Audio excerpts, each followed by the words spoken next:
Gun అంటే 2019లో బాబాయ్ మీదకి విసిరిన గొడ్డలి 2029లో మావయ్య విసిరే గన్నుతో వస్తున్నాడు కాబట్టి బయట వాళ్ళకన్నా కూడా కుటుంబ సభ్యులు జాగ్రత్తగా ఉండాలి. అది మావయ్య విసిరే గన్ను అంతే. మరి 2019లో బాబాయ్ మీదకి గొడ్డలేసాడు, 2029లో జగన్ మావయ్య విసిరే గన్ను. అది వాళ్ళ కుటుంబ సభ్యులే తెలుసుకోవాలి. ప్రజలు ఆల్రెడీ బలైపోయి ఉన్నారు, ప్రజలు దగ్గరికి తీసుకురారు. ఇక గన్నుతో ఇక మరి ఆయనకి అది ఉంటే ఈ మావి గన్లు అదేది ఇంకోటి కాస్తో ఇసుకిసుకో ఇవన్నీ ఏడ మాట్లాడతాడు ఆయన. అది అమరావతిలో విద్రోహం లేపటానికండి, ప్రాంతాల మధ్య చిచ్చు పెడతానికి 3 రాజధానులు అన్నాడు, అది అయిపోయింది. ఇప్పుడు మావి గన్ను. హైవే పక్కన ఎవడన్నా రాజధాని నిర్మిస్తాడండి? రాజధానిలో నుంచి హైవేలు వెళ్తాయి కానీ హైవే పక్కన రాజధాని నిర్మించేది ఎవడ? అదే బాబాయ్ మీద కొట్టలే కోడికత్తి, ఇప్పుడు గన్ను. జగన్మోహన్ రెడ్డి గారు మతి ఉండి మాట్లాడుతున్నారు, మతి లేకుండా మాట్లాడుతున్నారు అనేది ముందు అర్థం కావట్లేదు. అప్పుడు అధికారం ఉన్నప్పుడు 3 రాజధానులు అని చెప్పి ప్రకటన చేశారు. అధికారం పోయిన తర్వాత మావి గన్ అన్నారు. అసలు ఏంటి మీద మీరు స్టాండ్ ఉన్నట్టు?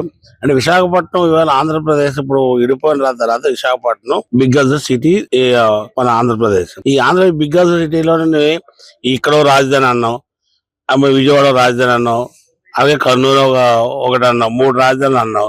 3 రాజధానులు స్టాండ్ లేకుండా మావి గన్ అని పెట్టి ఇవాళ ఎవరిని మోసం చేయాలనుకుంటున్నారు మీరు? జనాలు మోసం చేస్తే మావి గన్ అంటే ఆయన నీకు ఓటు వేయాలా? ఇవాళ అమరావతి అంటే చంద్రబాబుకి ఓటేస్తారు ఇవాళ. ఎందుకంటే ఇంత గట్టిగా ఎందుకు చెప్తున్నానంటే, నువ్వు కూడా అమరావతికి సరే, అమరావతి ఇవాళ కేంద్ర ప్రభుత్వం ఆమోదించింది, దాన్ని మనం స్వాగతించాలా? దాన్ని స్వాగతిస్తే కదా రేపు పొద్దున్న 10 ఓట్లు పడతాయి. నువ్వు స్వాగతించకుండా మావి గన్ అని అక్కడ ఏమీ లేకుండా మావి గన్ అంటే నీకు ఒకసారి మొత్తం గన్ నీకు పెట్టడం ఖాయం. ఆ గన్నతోటి, ఆ మావి గన్ తోటి నువ్వు కనిపించకపోవడం కూడా ఖాయం. ఇది నిజంగా నూరుపోవాలి జరుగుతుంది. విశాఖపట్నం ప్రజలు అంత ఎదురులా. ఇవాళ విశాఖపట్నంలో నీకు ఎందుకు సీట్లు ఇవ్వలేదు? నీ దొంగ వైఖరి ఇలాంటి మాట్లాడుతుంటే ఎవరు కూడా ఇంత ముందులాగా గుడ్డిగా వేసుకున్న వాళ్ళు, గుడ్డిగా ఓటేసిన వాళ్ళు లేరు. ఆలోచన చేస్తారు. ఎవరు పిల్లల భవిష్యత్తు కావాలా? వాళ్ళ పిల్లల భవిష్యత్తు కావాలంటే కొన్ని సంస్థలు రావాలా. సంస్థలు వస్తే మనకు రెవెన్యూ వస్తుంది, రెవెన్యూ వస్తే పిల్లల భవిష్యత్తు బాగుంటుంది. అలాంటివి చెయ్యాలి. కానీ నువ్వు మావిగాని అని చెప్పేసి ఎవడ మగాడుతుంది? ఈ దగ్గర ఉన్న బోకరోళ్ళు అందరూ ఒక 5 బోకరోళ్ళు ఉన్నారు. ఆ బోకరోళ్ళు ఇవాళ మాట్లాడుతారు, ఆ బోకరోళ్ళు అలా మాట్లాడుతున్నారు. ఇవన్నీ తగ్గించుకుంటే బాగుంటది.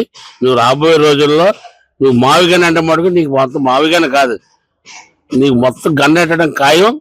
ఆంధ్ర వాళ్ళు అంత ఎరువులేం కాదు. నీకు మొన్న 11 సీట్లు ఇచ్చారు, ఆ 1 సీటుకి నువ్వు కూడా పరిమితం అవుతావేమో మీ ద్వారా తెలియజేసుకుంటున్నాను.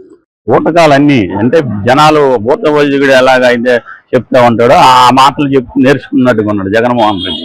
ఈయన మాటలను చెప్పే మాటలు ప్రజలు ఎవరు నమ్ముతారు? ఎందుకంటే ఆయన 2019లో అధికారంలోకి వచ్చిన తర్వాత ఆయన చెప్పిన మాటలు ఏంటి?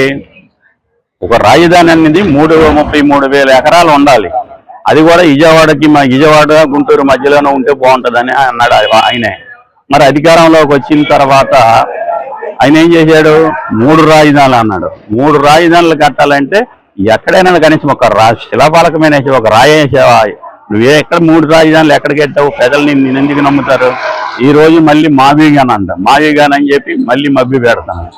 జనాలు నమ్మే పరిస్థితి లేదు. ఎందుకంటే ఆయన ఈ 11 సీట్లకే పరిమితి చేశారు ప్రజలు. ఇంకా ఆయనకి రాబోయే రోజుల్లో ఆ 11 కూడా రాకోకుండా చేసుకోవడానికి ఈ మావిగాన్ అని 3 రాజధానులని ఇలా మభ్య పెట్టి జనాలకి ఆయన భయపంతులు వాళ్ళ మనుషులను పంపించడం, ఎక్కడ ఏదైనా అన్యాయాలు జరిగితే వాళ్ళని భయపంతులు చేయడం. విజయవాడ రాజధాని అని చెప్తాడు, లేకపోతే మంగళగిరి ఆయనున్న తాడేపల్లి ప్యాలెస్ దగ్గర రాజధాని అని చెప్తాడు. ఆయనకేముంది? ఎందుకంటే జనాలను ఏదో ఒకటి ఆయన మైండ్ లోకి ఏదో ఒకటి రావాలి. ఇప్పుడు పెద్దల్లోకి రాలేకపోతున్నాడు ఎటు తిరిగి. ఆయన అధికారంలో ఉన్న 5 సంవత్సరాల్లో కూడా జనాల్లోకి వచ్చింది లేదు. ఎప్పుడైనా వచ్చాడు అనుకుంటే ఆయన సెక్యూరిటీ తాళ్ళు కట్టేసి రోడ్డు బారుగా జనాలని వెళ్ళనివ్వకోకుండా అనేక రకాలుగా ఇబ్బంది పెట్టేవాడు. జనాల్లోకి మధ్యలోకి ఎప్పుడు వచ్చింది లేదు. ఈ 5 సంవత్సరాలు 2.5 సంవత్సరాలు మామూలుగానే ఉన్నాడు. ఇప్పుడు వచ్చేసి ఏదో జనాలని మెప్పి కోసం బయటకు వస్తున్నా ఉన్నాడు.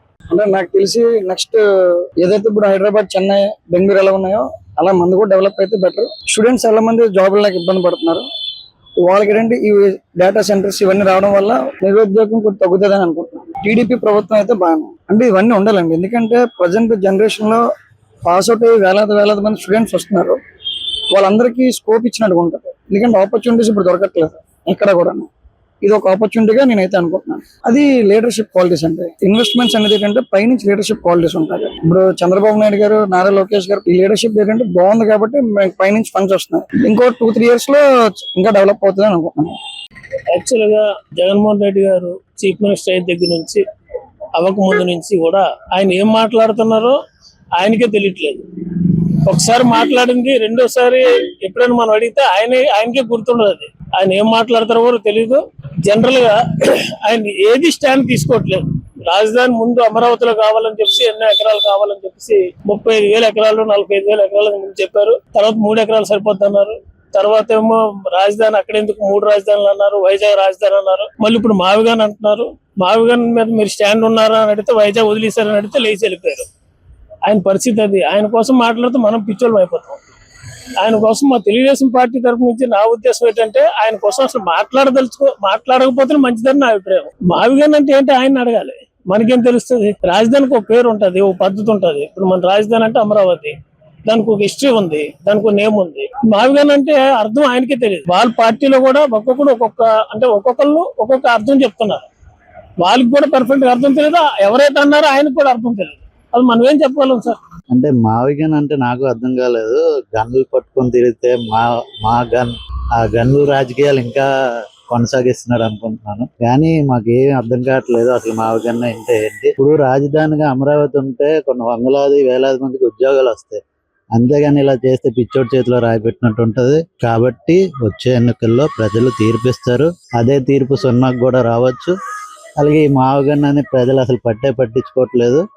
కాబట్టి మావిగన్ అంటే మాకు ఎటు తెలియదు. మాకల్లా తెలిసింది ప్రభుత్వం డెవలప్మెంట్ చేయాలి, ప్రజలకు ఉద్యోగాలు రావాలి, అభివృద్ధి చెందాలి.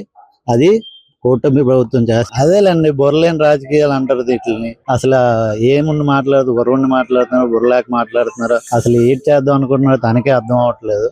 ప్రస్తుతానికైతే ప్రజలైతే ఒకే బాట మీద ఉన్నారు. అది కూటమి ప్రభుత్వం.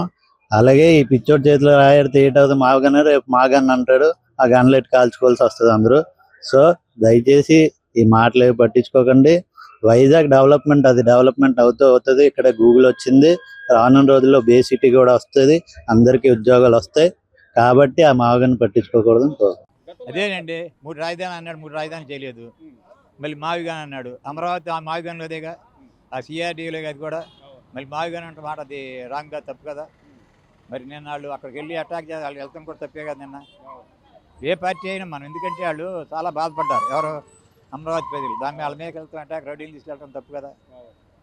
అంటే ఏంటి ఆయన ఉద్దేశం? అంటే ఇక్కడ ఎక్కడ కూడా శాంతి ఉండకూడదని, లేకపోతే లాండ్ ఓటర్లు కూడా డబ్బులకు అలవాటు పడిపోయారు.